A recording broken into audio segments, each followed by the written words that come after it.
আমি একদিন অদ্ভুত জিনিস খেয়াল করলাম।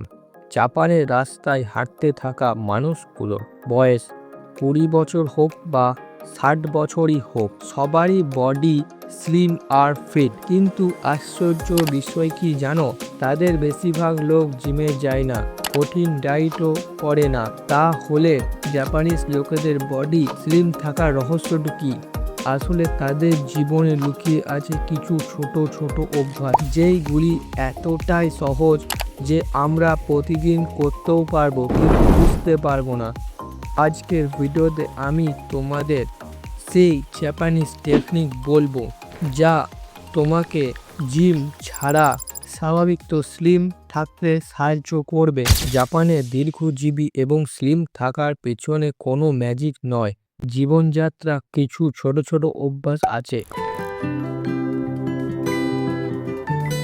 জাপানে একটি নীতি আছে, হারা হাচিবু হলো 100% ভর্তি হওয়ার আগে খাওয়া বন্ধ করে দেওয়া। পেট যখন 80% ভর্তি হয় তখন খাওয়া বন্ধ করতে। আমাদের ভারতে প্লেট শেষ করতে পারলে এটাকে ডিসিপ্লিন মানা হয়। তারা খাবার পরিবেশন করে ছোট ছোট বাটিতে অনেক পদের খাবার, যেমন মাছ, সবজি, স্যুপ, ফলে পুষ্টির ভারসাম্য বজায় থাকে। যেমন তুমি মার্কেটে দেখো কোনো হেলদি খাবার আছে?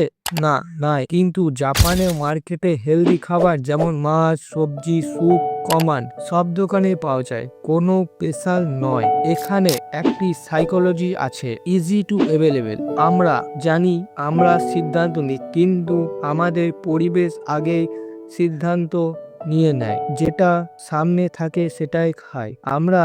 আমাদের দিকে সব খারাপ খাবার অ্যাভেলেবেল আছে, কিন্তু জাপানে হেলদি খাবার ইজি টু অ্যাভেলেবেল। এই একটা কথা মনে রাখো, চয়েস যখন ইজি হয় তখন উইল পাওয়ারের দরকার পড়ে না। চয়েসকে ইজি করতে পারো, চয়েসকে ইজি করতে পারো, এনভায়রনমেন্ট যেরকম তৈরি করবে। জাপানে সাধারণত ইচিজি নামে একটি নিয়ম মেনে চলা হয়। কার্বোহাইড্রেট, প্রোটিন, ভিটামিন বজায় থাকা। জাপানে প্রোটিন মাছকে প্রধান খাবার মানা হয়। ওমেগা 3 যা মেটাবলিজম ঠিক রাখে, হার্ট হেলথ ভালো রাখে। জাপানে খাবার রান্না পলের ব্যবহার খুব কম। ইচিজি সারসাই হলো একটি স্যুপ আর 3টে যে কোনো ডিশ থাকে, ভাত আলাদা, স্যুপ আলাদা, মাছ ডিম আলাদা। প্লেটে ওরা ছোট জিনিস মিলে খাওয়ার। তুমি যদি একটি জিনিস খাও, তোমার মাইন্ড স্যাটিসফাই হয় না।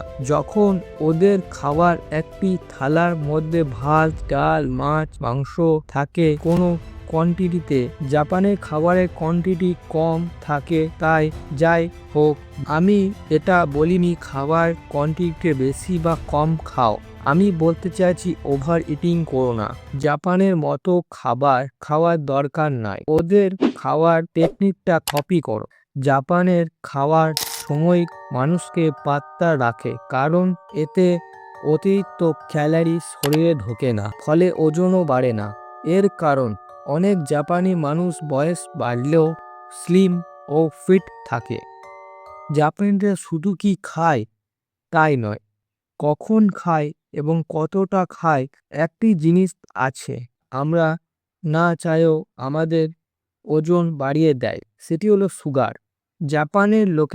জাপানের সুগার খাওয়া কম ব্যবহার হয়। সুগার একটি প্রতিদিনের হ্যাবিট নয়, ট্রিট হিসাবে ব্যবহার করা হয়। কোল্ড ড্রিঙ্ক, সফট ড্রিঙ্ক ছোট ছোট বোতল হয়, সেখানে চেয়েও কেউ বেশি কোয়ান্টিটি কনজিউম করতে পারবে না। সুগার জিনিসটা খাবারে নরমাল নয়, কোয়ান্টিটি প্রচুর লিমিটেড হয়। আমাদের ভারতে দেখো, সুগার থাকি অসুবিধা, সুগারকে নর্মালাইজ করে দেওয়া। আমাদের চায়ে সুগার, প্যাকেটিং ফুড কি করবে? একটা কাজ করতে পারো, প্রতিদিন চা বা কফি খেয়ে গ্রিন টি বা লেমন ওয়াটার খেতে পারো। প্রথমে খানিক অসুবিধা হবে, কিন্তু কোনো দিন তো শুরু করতেই হবে। আর একটা কাজ করতে পারো, ন্যাচারাল সুইটনার ব্যবহার করতে পারো, ফ্রুট আর ড্রাই ফ্রুট। আর এর ক্ষেত্রে গুড়ের চা, এতে সুগার ওভারলোড হবে না। জাপানে শরীর সাধারণত পাতলা ও শুকতে থাকার একটি কারণ হলো স্লো অ্যান্ড মিডিয়াম ইটিং। এর মানে হলো ধীরে ধীরে খাওয়া। আমাদের ইন্ডিয়াতে দেখো, খাওয়ার সময় ফোন বা টিভি দেখতে দেখতে খাওয়া এইসব দূরের।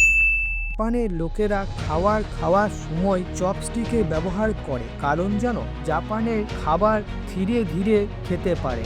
আমাদের তাড়াতাড়ি পেট ভর্তি হয়ে গেলেই হলো, পুরো মনোযোগ দিয়ে খাবার খাও। খাওয়ার সময় অন্য কোনো কাজ করো না, ধীরে ধীরে ভালো করে খাবার খাও। এই হলো জাপানিজ 5টি হ্যাবিট, যা তুমি ফলো করলে তো তুমি ফিট ও স্লিম থাকবে। ভিডিওটি কেমন হয়েছে বলো? বডি ফিট ও স্লিম রাখতে শিখে গেলে, কিন্তু মাইন্ডের কি হবে? মাইন্ডের বিষয়ে জানতে হলে তুমি এই ভিডিও দেখো। তোমার সঙ্গে ওইখানে দেখা হবে। বাই।